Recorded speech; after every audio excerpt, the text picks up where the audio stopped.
Tahukah kalian bahwa ilmu pengetahuan itu bisa salah? Dan apakah kalian tahu kesalahan inilah alasan mengapa ilmu pengetahuan bisa bertahan sampai sekarang?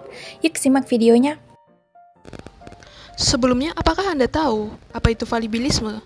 Falibilisme merupakan kesadaran bahwa ilmu tidak pernah mutlak benar, didasarkan kenyataan bahwa alam selalu berkembang.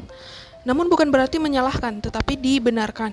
Berbeda lagi dengan skeptisisme, atau sikap mencurigai atau mempertanyakan suatu karena adanya keyakinan akan sesuatu yang tidak pasti.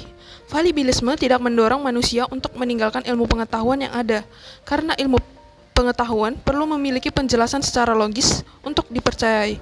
Karena pengetahuan bersifat empiris, yang artinya pengetahuan akan selalu melalui proses pembenaran dengan pengamatan lebih lanjut. Maka dari itu, pengetahuan yang sudah ada sebelumnya bisa salah karena bisa dikembangkan. Nah, sekarang mari kita kembali ke masa Dark Age. Apa sih korelasi Dark Age dengan falibilisme? Setelah akhir dari peradaban Romawi, gereja merupakan pemegang kekuasaan tertinggi. Permasalahannya adalah, gereja melarang segala bentuk ilmu pengetahuan dan pandangan yang bertolak belakang dengan pandangan gereja pada masa itu.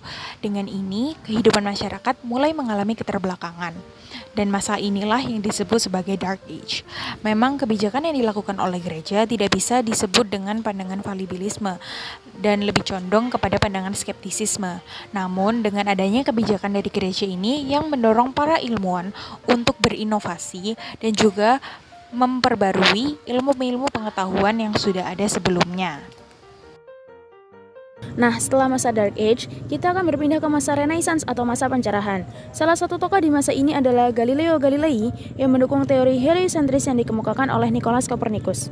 Selain Galileo, tokoh Renaissance lainnya adalah Leonardo da Vinci yang berkiprah dalam bidang seni dan anatomi atau yang dikenal dengan Da Vinci's Vitruvian Man. Kemudian pada masa Of Clarung yang merupakan masa lanjutan dari masa Renaissance, di masa ini ada tokoh bernama René Descartes dengan teori rasionalismenya yang mendapat kritikan dari penganut teori empirisme yang dikemukakan oleh John Locke.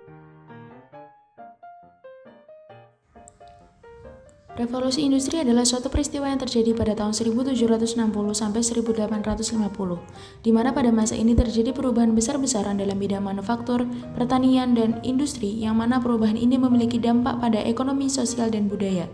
Adapun tokoh pada masa ini adalah James Watt, atau yang kita kenal sebagai penemu mesin uap.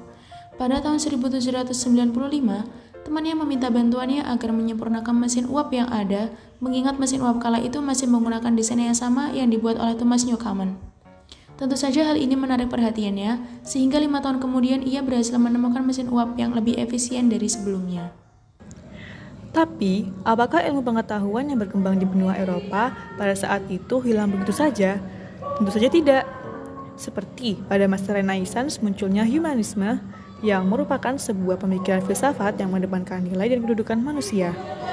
Pengaruh humanisme yang dapat kita lihat pada masa sekarang adalah globalisme dan teknologi. Jadi, kita dapat menyimpulkan bahwa banyak ilmu pengetahuan yang kita pelajari berasal dari berjuta-juta tahun lalu yang sudah mengalami banyak perubahan seiring berjalannya waktu. Dan juga, tidak ada ilmu pengetahuan yang mutlak kebenarannya dan akan selalu berubah seiring dengan perubahan alam.